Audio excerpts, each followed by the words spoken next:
futurs leaders, bienvenue à l'émission Apprentissage, l'émission digitale de KG+. Je suis Sabine, Super Booster chez KG Junior et dans cet épisode, nous allons voir comment tu peux améliorer ton apprentissage des langues grâce au numérique. Est-ce que tu es prêt? Est-ce que tu es prête? C'est parti! Avant de t'y mettre, il est bon de déterminer là où tu es bon en langue et là où tu dois absolument t'améliorer. Tu peux évaluer par exemple plusieurs choses comme ton accent, ton vocabulaire, les règles de grammaire, les verbes irréguliers, ta capacité à utiliser des mots dans une phrase ou dans un contexte. Aujourd'hui, le multimédia est de plus en plus utilisé dans les bibliothèques. Le plus grand avantage à lier les deux est d'apprendre en pratiquant. Peu d'outils sont nécessaires pour pouvoir apprendre les langues aujourd'hui. Un ordinateur ou PC, un téléphone portable, un casque, un bon réseau et un logiciel suffisent à apprendre une nouvelle langue ou à s'améliorer. Aujourd'hui, tu peux même, avec l'autorisation de tes parents, télécharger une application qui, à chaque fois que tu allumeras ton téléphone portable, te donnera un nouveau mot à apprendre. Et le plus intéressant, c'est que ce mot-là, tu pourras l'entendre. Il sera également inclus dans un contexte, dans une phrase. Donc forcément, tu apprendras beaucoup plus vite comme ça. Un peu d'histoire.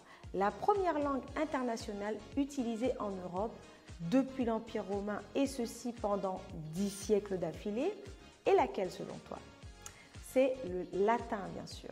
Savais-tu qu'il existe une nouvelle langue universelle, internationale, une nouvelle langue vivante, inventée par un ophtalmologue et qui est aujourd'hui la seule langue internationale utilisée dans plus de 120 pays et sur donc les 5 continents. Tu devines? C'est Espéranto. Il y a plus de 6 millions de personnes qui parlent l'espéranto dans le monde. C'est extraordinaire, n'est-ce pas? L'espéranto est, comme on dit, une langue artificielle. Donc, c'est une langue qui a été inventée. L'objectif de cette langue est que tout le monde peut l'utiliser et que tout le monde soit sur le même piédestal sans utiliser sa propre langue. Donc, nous sommes tous à égalité quand on utilise l'espéranto. Je trouve ça vraiment extraordinaire comme principe. Sa construction simple et logique, régulière. Donc, chacun peut apprendre rapidement et très facilement l'espéranto. Voici quelques exemples de mots d'espéranto.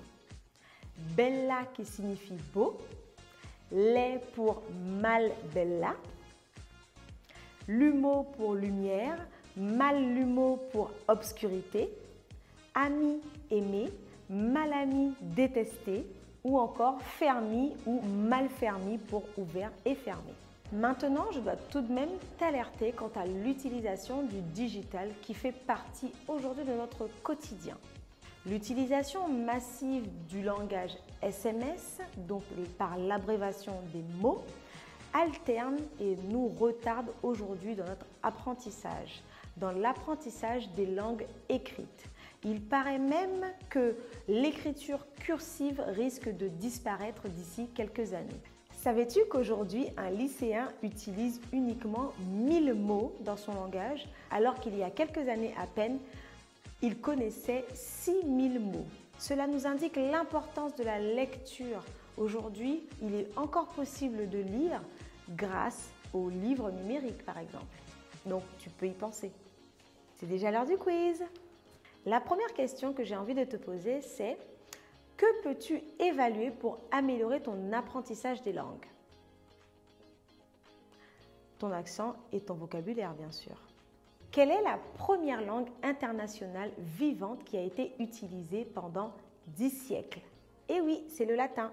Quelle est la langue internationale vivante utilisée dans plus de 120 pays? L'espéranto. Et la dernière question, combien de mots utilisait un lycéen en moyenne il y a de cela quelques années?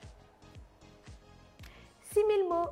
Je te remercie infiniment d'avoir suivi cet épisode et je te dis à très vite. Bye!